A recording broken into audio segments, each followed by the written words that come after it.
1 Samuel 16 ayat 7. Ini adalah perkataan Tuhan kepada Samuel sebenarnya. Jadi waktu itu Samuel sedang dibawa Tuhan untuk memilih pengganti daripada Raja Saul. Jadi Samuel ini sedang lihat anak-anak dari Isai lewat. Tapi kemudian Samuel berpendapat ada satu orang nih yang kayaknya cocok banget untuk jadi raja. Tapi ternyata Tuhan tidak berkenan, dan keluarlah pernyataan ini dari Tuhan kepada Samuel yang berkata, "Janganlah pandang parasnya atau perawakan yang tinggi, sebab aku telah menolaknya." Nah ini dia, bukan yang dilihat manusia yang dilihat Tuhan.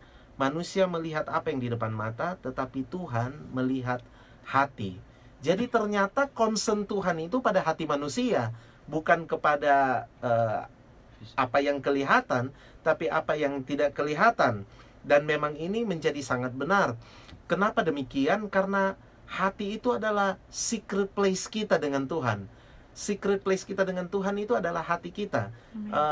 Orang terdekat kita tidak akan bakal tahu apa yang terjadi. Dinamika hati kita itu tidak ada seorang pun yang tahu. Tapi yang tahu itu cuma Tuhan. Cuma Tuhan yang tahu dinamika yang terjadi dalam hati kita. Jadi makanya Tuhan bilang bahwa hati ini benar-benar persoalan penting. Benar-benar masuk dalam pertimbangan Tuhan untuk menetapkan, memutuskan orang-orang pilihan dari kerajaannya. Sebab apa? Sebab memang Tuhan itu adalah Tuhan yang memandang ke dalam, bukan hanya keluar, tapi dia prioritas utama adalah memandang ke dalam. Ada satu masalah serius mengapa Tuhan bilang bahwa hati yang Tuhan amati.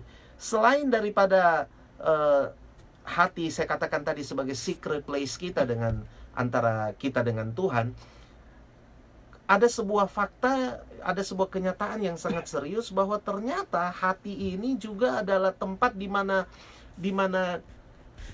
dia bisa menajiskan kita kalau tidak dijaga. Ternyata hal-hal yang menajiskan kita itu bukan karena itu sudah dibuahi oleh perbuatan yang kelihatan, tapi hal-hal yang menajiskan itu terjadi justru sebelum dibuahi oleh perbuatan. Dibuahi oleh perbuatan. Hal-hal yang menajiskan itu dimulai karena dia mulai timbul di dalam hati manusia. Ini dikatakan oleh Tuhan Yesus sendiri. Karena bukan apa yang kita perbuat yang menajiskan, yang dianggap dosa oleh Tuhan, melainkan apa yang dari dalam, yang dari hati manusia. Tuhan Yesus berkata dalam Markus pasal 7 ayat 20-23. Dikatakan demikian, apa yang keluar dari seseorang, itulah yang menajiskannya. Sebab dari dalam hati, dari hati orang, timbul segala pikiran jahat, percabulan, pencurian, pembunuhan, perzinahan, keserakahan, kejahatan, kelicikan, hawa nafsu, iri hati, hujat, kesombongan, kebebalan. Semua hal-hal jahat ini timbul dari dalam dan menajiskan orang. Perhatikan baik-baik, Tuhan Yesus bilang semua hal-hal yang tadi disebutkan yang jahat-jahat itu timbul dari dalam dan menajiskan orang. Ketika dia sudah berdinamika di dalam hati kita, itu sudah menajiskan kita. Makanya penting sekali untuk menjaga hati. Karena hati itu adalah tempat di mana kita memilih apakah kita menyerahkannya pada pribadi Tuhan dan dinamika-dinamika dari kerajaan sorga, pengaruh-pengaruh dari kerajaan sorga yang berdinamika di dalamnya, atau kita menyerahkan kepada hal-hal yang seperti tadi Tuhan Yesus sudah sebutkan dalam Markus 7 pasal 23 tadi. Makanya kemudian saya mengerti waktu Rasul Paulus bilang di Roma 10 ayat 9. Rasul Paulus kan bilang begini, sebab jika kamu mengaku dengan mulutmu bahwa Yesus adalah Tuhan dan percaya dalam hatimu bahwa Tuhan telah membangkitkan dia dari antara orang mati, maka kamu akan diselamatkan. Ternyata percaya itu bukan cuma kata, tentu tetap penting kata, tapi juga harus dengan hati, percaya dalam hati. Percaya dengan kata itu monumental, tapi percaya dengan hati itu terus-menerus kita harus lakukan. Kita terus harus percaya dalam hati. Kenapa? Supaya hati kita tidak diizinkan meminimalisasi dinamika-dinamika kedagingan di dalam diri kita yang pada akhirnya menajiskan kita. Saya tutup sharing saya dengan ayat ini. Yohanes 7 ayat 38. Yohanes 7 ayat 38 bilang begini. Tuhan Yesus lagi-lagi berkata begini. Barang siapa percaya kepadaku, seperti yang dikatakan oleh kitab suci, dari dalam hatinya akan mengalir aliran-aliran air hidup. Percaya dalam hati adalah elemen yang sangat penting. Karena apa? Karena ketika kita percaya dalam hati, kita menjadi pribadi yang melepaskan aliran-aliran air hidup. Ini sesuatu yang tidak main-main, saudara. Aliran-aliran air hidup ini bicara tentang sesuatu yang diproduce keluar dari pribadi Tuhan. Dan Tuhan berkata bahwa kita yang percaya dan beriman kepadanya itu punya kemampuan juga untuk melepaskan itu dari dalam diri kita. Bukan karena kita, tapi karena hati kita itu selalu dipenuhi oleh pribadi Tuhan. Pada akhirnya, karena keberadaan pribadi Tuhan tersebut yang membuat saya dan saudara melepaskan aliran-aliran air hidup itu. Apa sih aliran-aliran air hidup itu? Aliran-aliran air hidup inilah yang kemudian dicetuskan dalam kedatangan Yesus pertama kali. Kedatangan Yesus pertama kali kan itu dibilang begini, dia harus dinamakan Immanuel. Apa itu Immanuel? Tuhan beserta kita. Saya yakin aliran-aliran air hidup yang paling sederhana yang bisa kita lepaskan bagi sesama kita adalah menyatakan penyertaan Tuhan dalam hidup kita. Mundur ke belakang, kalau saudara membaca kisah daripada Yusuf, Yusuf itu dipercaya sesuatu bukan karena kuat dan gagahnya, tapi karena orang melihat penyertaan Tuhan. Ketika dia masuk di rumah Potifar, waktu dia masuk di rumah Potifar, Potifar mempercayakan dia untuk mengurus rumah tangganya.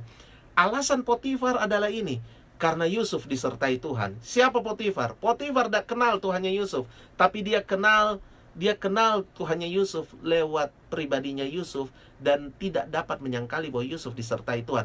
Ketika Yusuf masuk penjara, kepala penjara kembali mempercayakan tahanan kepada Yusuf, dan lagi-lagi alasannya adalah karena Tuhan menyertai Yusuf. Lagi-lagi kepala penjara yang tidak percaya, yang tidak tahu siapa Tuhannya Yusuf, kemudian melihat bahwa Tuhannya yang Yusuf sembah itu menyertai Yusuf. Waktu Yusuf diangkat sebagai mangkubumi, lagi-lagi alasannya adalah ini. Firaun berkata, siapa lagi yang lebih berhikmat daripada kamu yang disertai oleh Tuhan? Lagi-lagi alasannya apa? Penyertaan Tuhan. Saya yakin aliran-aliran air hidup yang paling sederhana yang bisa kita lepaskan sehari-hari dalam hidup kita adalah menyatakan penyertaan Tuhan dalam diri kita. Kita cuma harus apa, saudara? Kita cuma harus melakukan Amsal 4 ayat 23. Jagalah hatimu dengan segala kewaspadaan, karena dari situlah terpancar apa? Terpancar kehidupan. Sesungguhnya untuk memancarkan kehidupan, saudara cuma harus bertugas ini. Jaga hati saudara, supaya dari dalam diri saudara mengalir aliran-aliran air hidup. Tuhan Yesus memberkati. Mari kita berdoa. Hamba berdoa dalam nama Tuhan Yesus Kristus untuk setiap pemirsa Tuhan yang menyaksikan dari live streaming lewat media sosial, maupun juga Tuhan yang mendengar Tuhan langsung Tuhan dari radio ini ya Tuhan.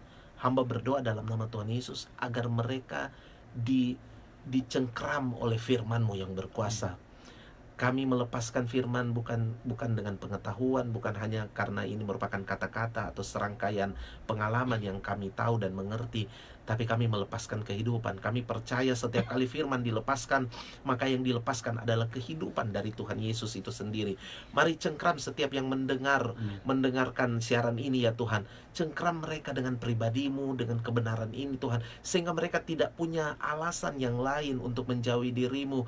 Mereka akan seperti apa yang pemazmur katakan, bahwa kemanapun mereka pergi, mereka tidak bisa menjauhi roh Tuhan. Kiranya itu yang terjadi ya Tuhan. Mungkin mereka sedang mencari-cari cara, mencari-cari alternatif untuk menyelesaikan masalah mereka. Aku berdoa dalam nama Tuhan Yesus Kristus, biarlah malam hari ini mereka tidak punya pilihan lain selain berserah kepada Tuhan Yesus. Karena dari Tuhan Yesus saja mengalir aliran-aliran air hidup. Sebab kami tidak hanya menerima aliran air hidup tersebut, kami adalah orang-orang yang dijanjikan Tuhan akan melepaskan aliran-aliran aliran air hidup tersebut. Itu adalah kehormatan yang boleh kami terima ketika kami beriman dalam Tuhan Yesus. Kami menjadi orang-orang yang bukan hanya menerima dari Tuhan, tapi kami adalah orang-orang yang melepaskan apa yang kami terima dari Tuhan, bahkan melepaskan pribadi Tuhan itu sendiri lewat kehidupan kami ya Bapa. Terima kasih ya Tuhan Yesus. Kami berdoa Tuhan, oleh kebenaran ini, yang sakit disembuhkan ya Tuhan, yang berbeban berat, bebannya Tuhan diringankan oleh Bapa di sorga.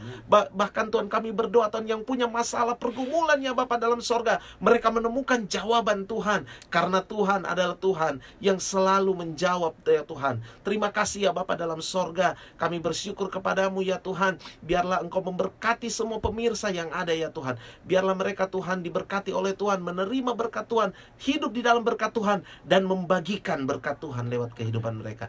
Terima kasih ya Bapa. Kami juga berdoa buat radio ini, berkati hamba-Mu Victor, berkati Indi, berkati semua Tuhan mereka yang terlibat dalam radio ini Tuhan. Biar radio ini tetap menjadi suara dari timur ya Tuhan, membawa suara Tuhan bagi Indonesia Timur Tuhan. Terima kasih Bapa dalam sorga.